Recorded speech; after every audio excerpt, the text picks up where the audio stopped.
शबरी की कथा। शबरी की कथा हम सब ने बचपन में सुन रखी है।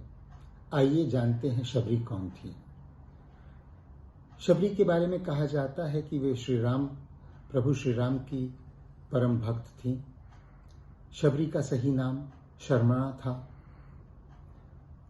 कुछ इतिहासविदों का कहना है कि उनका नाम शर्वरी था। शर्वरी जिसका अर्थ संस्कृत में रात या शामवर्णीय होता है। वे भील जनजाति से आती थीं। किंवदंतियों के अनुसार शबरी के पिता भीलों के राजा हुआ करते थे और उनका विवाह वे किसी भील कुमार के साथ कराना चाहते थे, जिसके लिए उन्होंने रिश्ता भी तय कर दिया था। उस समय की भीलों की परंपरा अनुसार विवाह के पूर्व सैकड़ों पशुओं की बलि दी जाती थी। इस बलि से आहत होकर, इसकी कल्पना से आहत होकर शबरी ने शादी से एक दिन पूर्व अपना घर त्याग दिया और वो जंगल में भाग के दंडकारण्य वन चली गई। उस काल में दंडकारण्य वन में मातंग ऋषि तपस्या किया करते थे।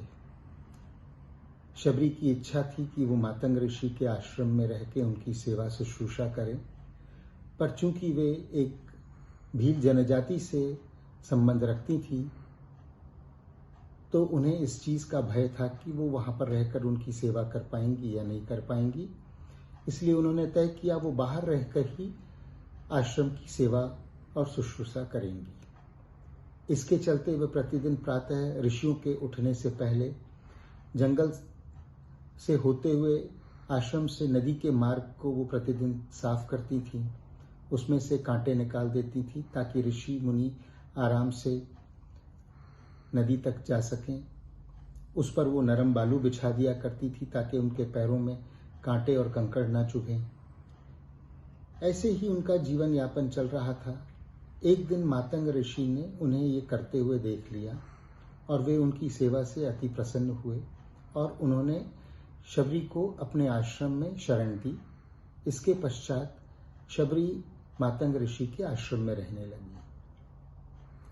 जब मातंग ऋषि का अंत समय आया तो उन्होंने शबरी को बुलाकर कहा कि शबरी, तुम इसी आश्रम में प्रभु श्री राम का इंतजार करो, वो तुमसे मिलने जरूर आएंगे। इसके बाद शबरी आश्रम में ही निवास करने लगी, वहीं रहने लगी और उन्होंने अपनी दिनचर्या में जो वो करती थी वो करती रहीं और साथ में प्रतिदिन वो जंगल से कंदमूल चुनकर लाने लगी और उन कंदमूल को वो सजाकर सजाकर रखती थी कि कहीं उनके प्रभु श्री राम आए तो उन्हें खट्टे फल ना खाने पड़े। ऐसे ही कई वर्ष बीत गए। एक दिन उन्हें ज्ञात हुआ कि जंगल में दो सुकुमार सुदर्शन राजकुमार उन्हें ढूंढ रहे हैं। उन्हें पता चल गया कि श्री राम उनसे मिलने आ गए हैं।